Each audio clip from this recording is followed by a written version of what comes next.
Hi there. Welcome to the final bonus episode of Next 2021 by the Cloud Security Podcast by Google. Thanks for joining us today. Your hosts here, as they've been all week and always will be, are myself, Tim Peacock, the product manager for threat detection here in Cloud, and Anton Chubakin, a reformed analyst and member of the Cloud Security team here at Google. You can find and subscribe to this podcast wherever you get your podcasts, as well as at our website, cloud.withgoogle.com/cloudsecurity/podcast. If you like our content and want it delivered piping hot every Monday afternoon, please do hit that subscribe button on your app of choice. You can follow the show and argue with us on Twitter as well, twitter.com/cloudsecpodcast. Anton, this is our final Next episode, and it's a little bittersweet to be wrapping up the week. It's been so fun. This is our fourth of 4 bonus episodes this week. Indeed, and this is the first episode when we had 9 guests? I think it's 9 including us. 9 including us, correct. But this was kind of mind-blowing that we made it all work. So maybe the audience does not want to hear us lamenting how hard something was. You just expect magic. But we did have to combine 7 people, with opinions, with views from different areas of Google security team, Google Cloud Security, product managers, other people, and kind of get them to deliver a coherent episode with 7 guests. This was magical. I think what was fun was how much things converged. Like, we didn't plan the convergence, but at the end, all the PMs were like, ooh, I could summarize it this way. I could summarize it that way. I thought it was really quite a nice set of interactions from everybody. And I know it's a longer than usual episode, listeners. So with that, let's turn it over to our first guest today. Our first guest today, host of Security 212, Stephanie Wong, a developer advocate here at Google. Stephanie, you're talking about data center security, and you're actually the only Google colleague I've met who's actually been in one of our data centers. Can you tell us about your session and tell us perhaps what was the most surprising thing when you actually physically visited one of our data centers? Yeah, so my session is about lasers and night vision cameras and military-grade fences. Well, no, but it's not too far off because, as you all know here, security is one of the most critical elements of our data centers and our Google Cloud workloads. And, we have dozens of data centers globally. And so security operations means managing this massively complex network. So yes, I was one of the rare Googlers to visit one. And so my session is about this journey that I took to the core of a data center to show viewers, which I took a video of, to show them the 6 layers of physical security designed to thwart any unauthorized access. And so in my session, you're going to be hearing about how those layers transcend into Google Cloud's logical security controls that make Google Cloud one of the most robust enterprise risk management platforms. To answer your other question about the most surprising thing, as you know, there is multi-factor authentication involving even biometric scanning. So I had to get my irises scanned, and there were also vehicle crash barrier systems, fences with fiber detection for motion, circle locks that I had to step into. But even any of those weren't the most surprising thing I had to get used to. It was actually just the rule that you couldn't tailgate, or you had to prevent a vehicle or individual closely following you to gain entry into a restricted area without a badge access. So if the system detected a door open for too long, then it immediately alerts security personnel. So I had to get used to badging and then letting the door close behind me, and then vice versa. If I was following someone in, I would consistently get the door slammed in my face, and it's just very abrupt. Wow.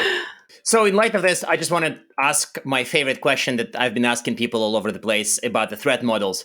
Of course, we can all guess what type of threat models they imply in a physical data center. Of course, data theft, maybe hardware theft. But what's the number one threat model we are most worried about when it comes to security of our data centers? I mean, unsurprisingly, in this case, it's physical access. And the reason is because once you have physical access to a hard drive or a machine, then a lot of the bets are off. If I can scan a hard drive, then I can brute force decryption keys, plug a thumb drive in. I can do a lot of damage. And my colleague Seth actually came out with a great analogy. And, if you had a Wi-Fi access point in your building, you can't really do much with it if it's on the ceiling. But if you bring it down and you have it on your desk, then suddenly you can do so much more. You can stick a paperclip in the reset button, you can provision custom firmware, and you can connect directly to it. And so the threat model completely changes, and that's difficult to protect. We do have protections in case, like secure boot mechanisms. We have TPMs to make sure hard drives and hardware hasn't been tampered with. but it gets much harder to protect when it's in someone's physical case. And I guess the other question is, are people trying to break into Google data centers? The answer isn't no. I can't provide details there, but even our colo facilities have the same level of security because this security is so important.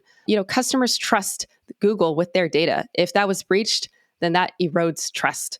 And recently, there were actually 3 major independent security breaches targeting companies of the size of Google. So there's no question people are trying to gain access to our data centers or to data centers in general. And that's why we have these protections in place. That makes a ton of sense. So I'll close with our traditional closing question, and everybody else on this episode can prepare for our traditional closing question. Do you have recommended reading for the audience to follow up on this topic? Yes. Well, first off, I encourage everyone to watch the video that I take you on this journey. It's at bit.ly/6layersdeep. 6 is the number, 6 layers deep. And then also read up on our security white paper, which dives into our security culture and internal privacy and security events, including testing tools. I'll also say check out the Security Foundation's guide and blog post to learn about how you can use an automated approach to security on Google Cloud using Terraform scripts to do things like IAM, resource hierarchy and deployment, key and secret management, and more. And I also have a Security Command Center video series. That you do. So I'm going to just barge in and we're going to travel from the journey of physical security to the realm of ransomware and cyber resilience.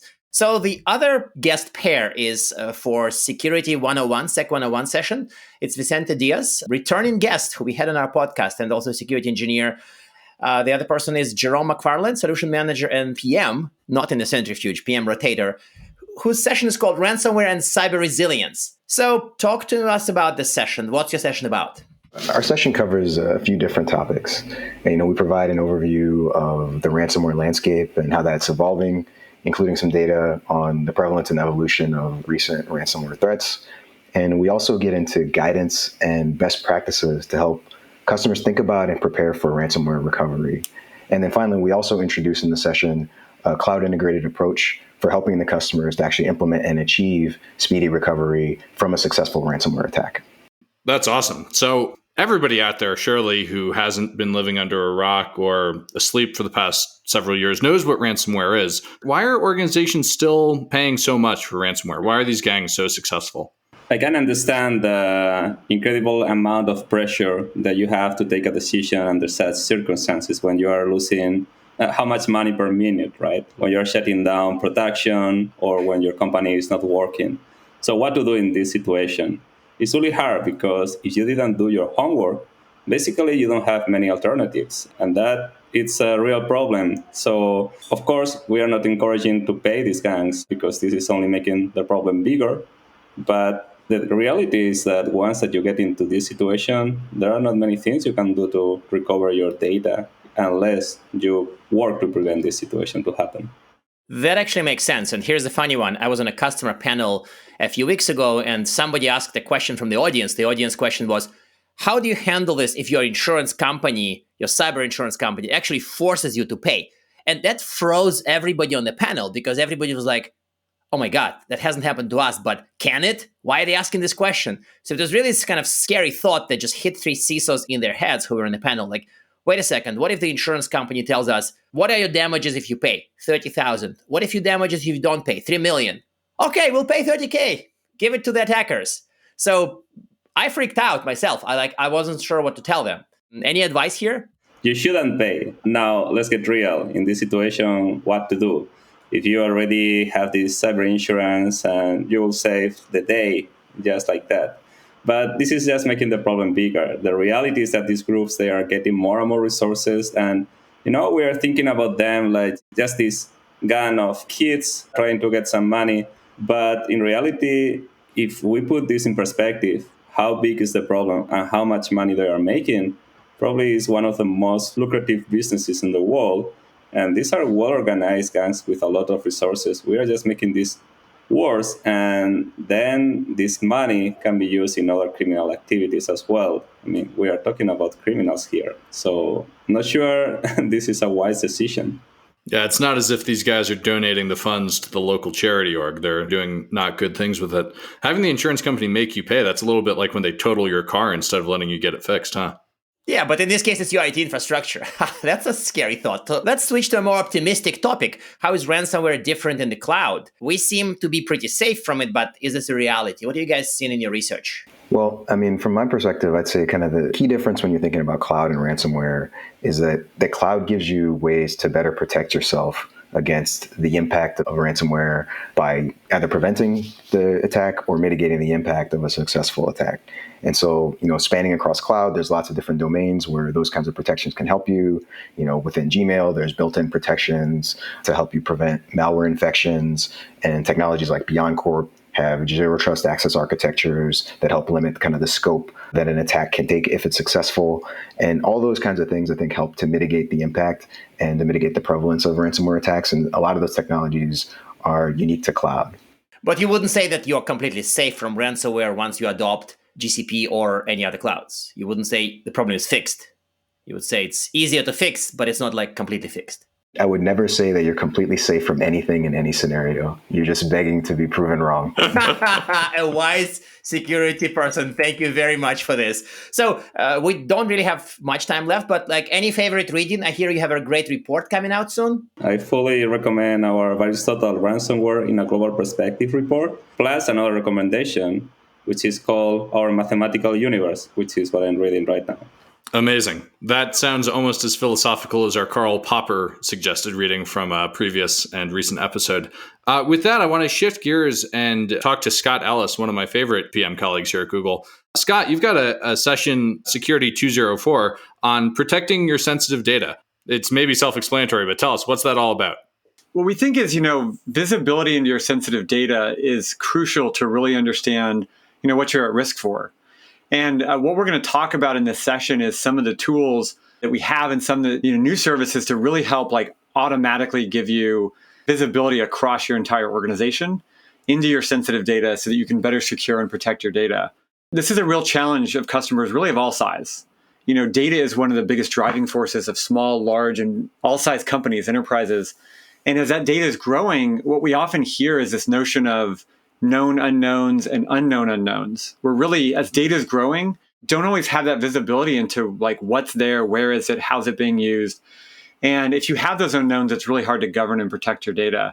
And so one of the things that we talked about in our session is around this new service called Automatic DLP for BigQuery, which really helps address this by running at a higher level. So it runs across your entire org, automatically inspecting your existing data, existing projects, data sets, tables, and new ones as they get created. So again, you're getting that sort of monitoring and governance. And it's available now for BigQuery.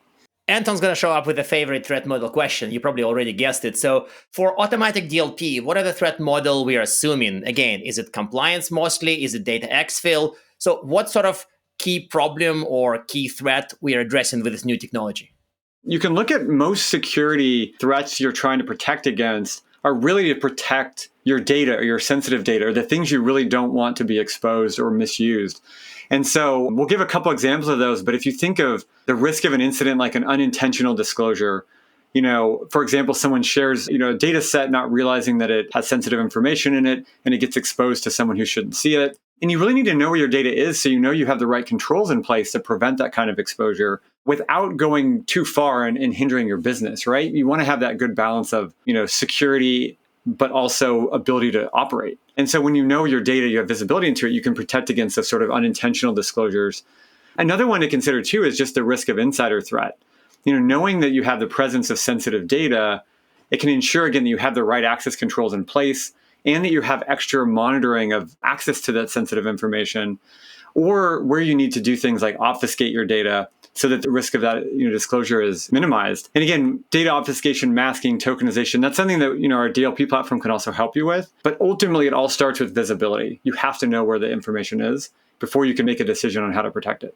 That makes a ton of sense. And there are some really cool capabilities in BigQuery for in-place tokenization and masking and really giving fine-grained access control.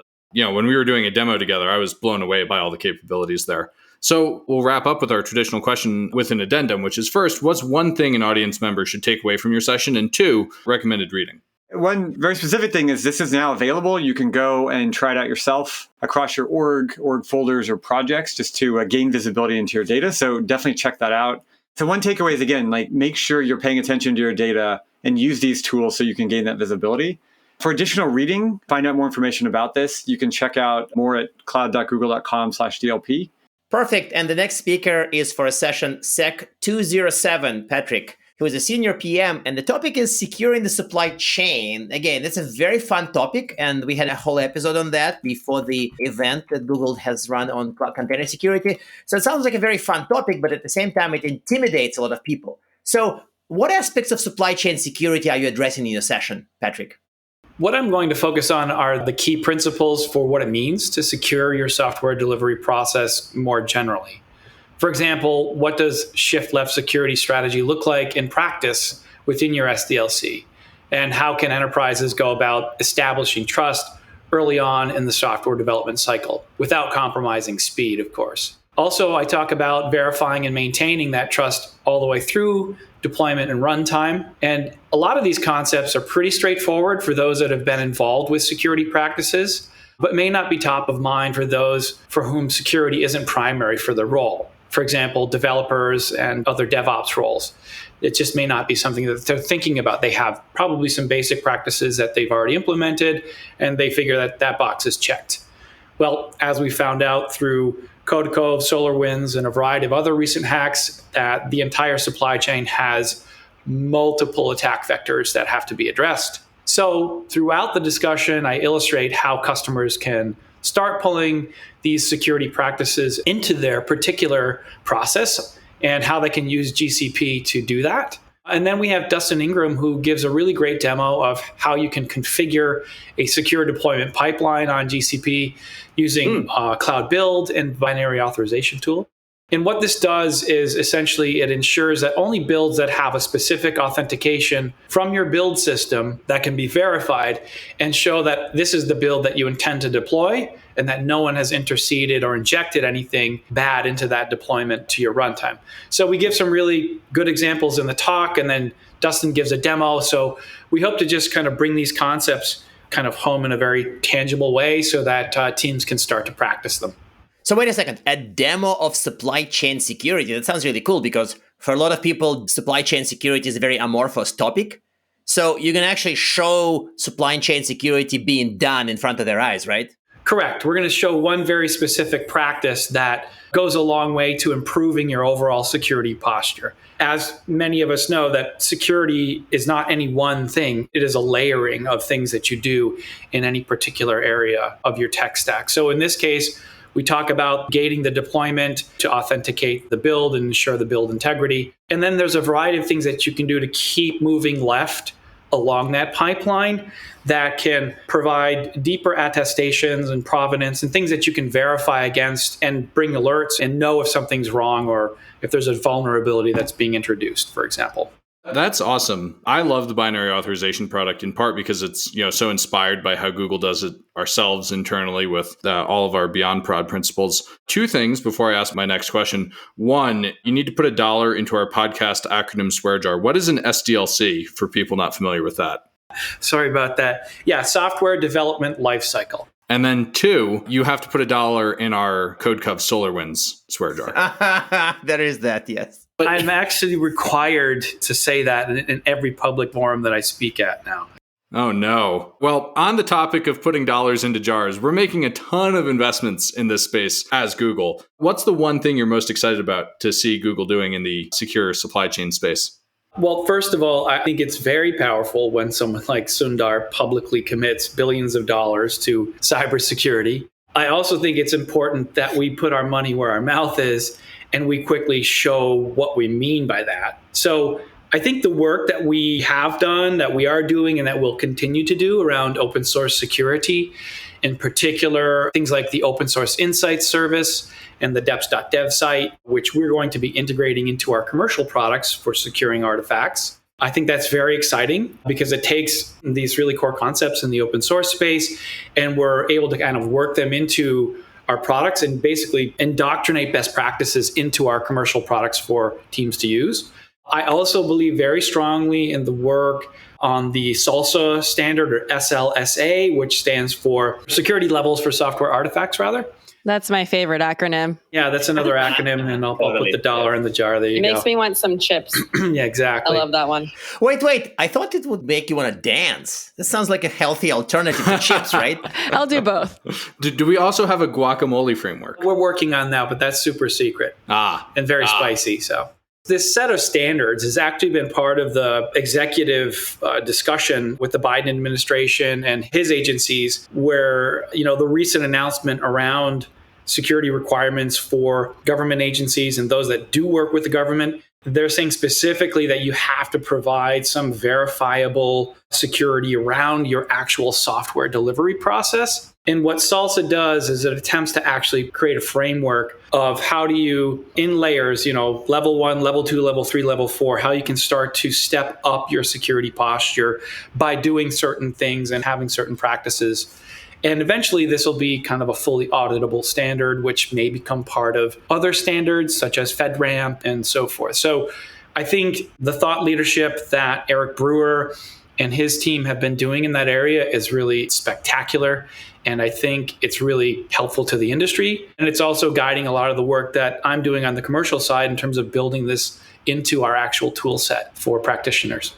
And listeners, we had Eric as well as Aparna on our podcast several episodes ago talking about exactly this topic in greater depth. So in addition to checking out Patrick's session at Next, you should also check out our previous episode, Linking Up the Pieces, Securing Your Supply Chain. With that, I want to turn things over to two of my other favorite PMs. I think I'm going to get in trouble if I keep calling all of my PM colleagues my favorites, but it's true. Security 300, Il-Sung Lee and Anoosh Saboori, both PMs here, removing implicit trust in Google Cloud with ubiquitous data encryption. That title is a mouthful, but I think that the concept is not so complicated.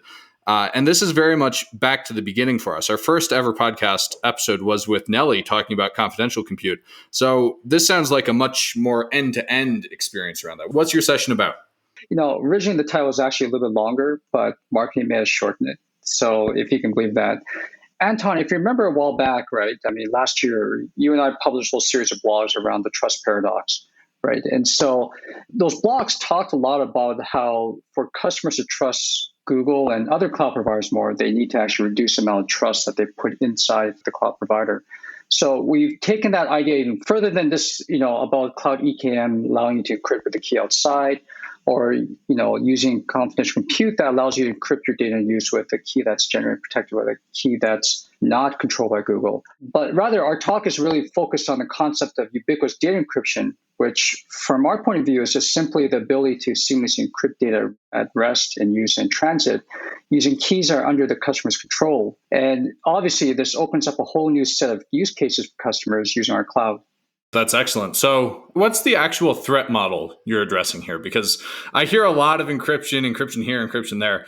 What are we really protecting against? That's a great question. Like Il-Sung mentioned, the goal we have here is to help customers increase their trust by reducing the implicit trust that they have in cloud and having more control over access to data. This is very useful in things like reducing risk to accidental data leakage, for example, due to a bug in the code, or even an unauthorized insider access. Now, we've always had encryption capabilities for all three states of encryption. For example, we use TLS when transmitting data to the cloud, or encrypting the content when stored in the cloud. But they were more or less disjoint. Google had to be involved in bridging the gaps. What we're going to demonstrate in our talk is the fact that this is not the case anymore. And there's an approach that you can achieve ubiquitous data encryption with a key that is fully in your control and not the cloud providers. But to kind of drill down a tiny bit here, this sounded correct and adequate to me, but it didn't sound very specific in terms of use cases. So if I run a bank and I face my threats typical to a bank, do I need it? If I run a chain of gas stations, if I run an e-commerce shop. So I'd love to know more about the specific use cases. Oh, absolutely. So the way to think about this and the way we kind of target our persona was around customers with very sensitive data and workload that runs in a VM, and they face high level of security and compliance requirement that perhaps have stopped them from moving to public cloud. With ubiquitous data encryption, we're trying to provide an option for such customers to reconsider cloud as a way to do compute. Basically, if you want to reduce the implicit level of trust in cloud, this is something that you should consider. Okay, that makes sense to me. I think with that additional clarity, I think it's more useful. Traditional final question with this. Any favorite reading? What sort of things users should learn to make use of this new technology? Check out the Trust Paradox blogs that was published around this context. Extremely insightful way to think about trust. The confidential computing product page will have updates and documentation on how to turn this feature on. And we do plan to publish a companion blog that discusses in more details, which we encourage you to read and have a look at, and there'll be more links in there. There's always the additional information we have around how we do encryption in the cloud, how we actually secure all the other assets and such. And if you do read the Trust Paradox blog and put a comment in there, I promise Anton's going to respond to you personally. It's very likely, yes. So thank you very much for all the guests. So I feel like we should probably start a quick discussion on this. We're not going to do a vote about which session was audience's favorite and stuff, but it's interesting how Google security covers such a huge range of topics, from encryption to access control to, physical security. So it's interesting. We only touched a few sessions. There's this whole invisible security stuff. There are sessions that, Tim and me are doing on security operations stuff, but it's kind of amazing that it's all one Google Cloud with that range of security offerings and innovations. It's kind of cool. And it's remarkable to me that of the people in this room, I have ongoing product integration discussions with a lot of these people. Like Google Cloud Security covers all these diverse areas, but it all also comes together. Make a note too, when Ilsung and Anoosh were talking about, some of the stuff they're doing around encryption and confidential computing, is that's also something that was really relevant in our talk. Well, we actually include a bit about processing data confidentially and things like confidential data proc and using these confidential VMs. It's kind of the heart of it again is once you have those sensitive workloads and you know where they are, we want to make it easy and effective for you to be able to process that data. So it's not about just saying no to something. It's about getting understanding of your data so that you know how to do it right. Again, I think to your points there, just how these things connect. And even in this discussion here, I started to think about from Stephanie's talk and Patrick's talk, you talked about the data center and the software development lifecycle and the supply chain and everything. All of that is relevant to everything that you do. One of the things that came to mind, and it's just sort of wanted to put a shout out to some of the notions we've talked about around invisible security, and seeing that vision come to life a little bit more. To me, it's the idea that the security is just engineered into the platform, that you don't have to think about as much of the overhead, but you just get all of the benefits and the outcomes of security. As a user, as a customer, what I think that means is you can just focus on the security outcomes, but ultimately focus on your business and not thinking about all of the overhead just to get security running. It's just engineered in, it's built in. And to me, that's one of the things that really connected when I heard everyone talk here, right? I'm thinking about the data center access and how that is super protected, lasers and this locking door and everything, right? And then how the secure boot and everything coming out of making sure that things are running right, all the way to, what we're talking about in our talk about getting visibility into your most sensitive data, but then these awesome tools to protect against it. And then ultimately, making sure that you're protected against things like ransomware. I mean, to me, all of it was super diverse, but really comes together to say, focus on your business and make security built into the platform. So I don't know, that was just one thought that came to mind that really excited me about everyone's talks here. Yeah, huge +1 of that. I was just going to follow up and build off that one theme I didn't talk about in my initial intro here was that I do cover this transition into not just defense in depth physically, but it happens on our stack as well. And as Scott was saying, the whole point is that we want to make the move to the cloud that you have confident for you. All the measures we have in place between Security Command Center, between the infrastructure below that, all the way up to the application and logical layer of your stack, we're trying to make it as easy as possible, even if there are different responsibilities that you have based on the workloads that you're deploying. But we're still trying to make things very transparent. We have access transparency, access approval, a lot of measures in place. And even so, the security blueprints I mentioned are here to make your experience built on Google Cloud with best practices in mind. I would additionally add that, as we kind of talk more and more to our customers, we're seeing them move towards taking everything that they have and pushing it up into the cloud. There's this tension that's established, right, between people wanting to use the cloud and take advantage of all the elasticity and the scale and the computational power.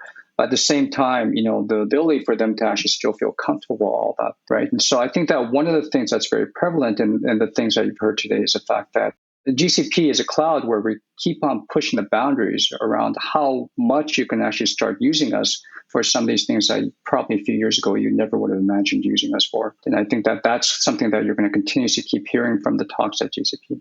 Well, that is a remarkably optimistic note to end on, that we continue pushing the boundaries of what's possible for a cloud workload. Everyone, thank you so much for joining us today. This was, I think, a delightful subset of all the great work, really, going on here at Google Cloud Security. Thanks for having us, Tim. Yeah, folks, this was great. Thank you for putting up with our crazy experiment of a panel session. This was fun. And now we are at time. Thank you very much for listening and, of course, for subscribing. Please go to the event page for Next, cloud.withgoogle.com/next, and watch the presentations of our today's guests. The links are in the notes. You can find this podcast at Google Podcasts, Apple Podcasts, Spotify, or wherever you get your podcasts. Also, you can find us at our website, cloud.withgoogle.com/cloud-security/podcast. Please subscribe so that you don't miss episodes. You can follow us on Twitter, twitter.com/cloudsecpodcasts. Or you can follow us individually. Well, actually, you should do all of it. At Anton_Chuvakin and at _Tim Peacock. Tweet at us, email us, argue with us, and if you like or hate what we hear, we can invite you to the next episode. Now go watch various next presentations, and of course, see you in the next Cloud Security Podcast episode.